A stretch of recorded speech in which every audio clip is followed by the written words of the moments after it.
ভাত পারলে ঘাস মারা বিষ আনি দে, বিষ খাও। কেন পেটের ভিতর ঘাস হয় নাকি? তাহলে একটা কাজ করি, ঘাস মারা বিষ না দিয়া গরু ছাগলগুলা বান্ধিয়ে দেই, ওরা না খাই আছে। দেখ উল্টাপাল্টা কথা কইস না, তোর ছোট বেটির কাণ্ড শুনি 14 গোষ্ঠীর খিদা মরি গেছে। কেন আমার ছোট বেটি আবার কি করিল? কি করিল বাড়িতে আসুক আগে, তারপরে শুনিস। আজ যে একটা লাট সাহেবের বেটি। লাট সাহেবের বেটি না, মুই কৃষকের বেটি। এত সকালবেলা উঠি তুই ফের কুনা গেললু? কুনা আবার প্রাইভেট ছিল। তোর ছোট বোন কুনা গেলে? মুই কি করে জানি ওই কুনা গেলে না গেলে? ওই কি মোর কথা শোনে না মোর সাথে ঘোরে?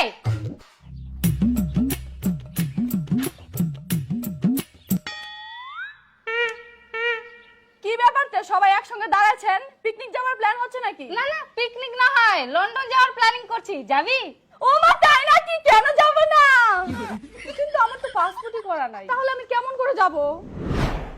আজকে তো খানো, কালকে যে কি খামো। আর এইদিকে মেয়েগুলা স্বপ্ন দেখেছে আমরা বেলে লন্ডন ঘুরিবা যাবো। আমরাই না দাঁড়াইছি তোর জন্য। এত সকালে তুই কুনা গেছিল? কেন টিউশনে? টিউশনটা কি তোর ওই কেলটুর আমবাগানে হেদলুর বেটা পড়াইল? না না, আমার বেটিগুলো ওরকম নয়। চুপ কর। এই তোর আজকারা পাই পাই বেটি দুটো মাথার চুরি না চায়, ইখুনে সাবধান না করলে একদিন মাথাতে আমরা হাগি দিবে। হাগি দিবে?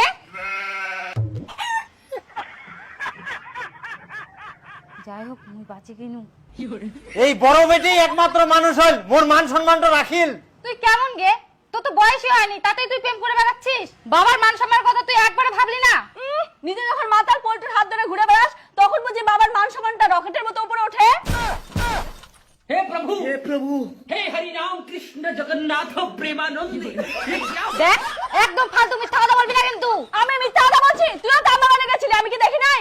হাই সর্বনাশ, মুই একটা বেটিকো মানুষ করবা পারনুনি। চি চি চি চি। হইছে হইছে, অত ওভার অ্যাক্টিং করবে লাগবে না, এখনকার যুগটাই এরকম। তুই চুপ কর, তোর জন্য এরকম হচ্ছে। হ্যাঁ, মোর জন্য হয় না, আম গাছে তো আম ধরবেই। তোমরা তো প্রেম করে বিয়ে করছেন, বাবা মায়ের কথা শুনেননি। আর কি ভেবেছেন তোমার বেটি তোমার কথা শুনবে? অথচ তো বাদ দাও, আমাকে কো ছেলেগুলাক যেন বাড়িতে নিয়ে আসে, তারপর দেখে শুনে সিদ্ধান্ত হবে।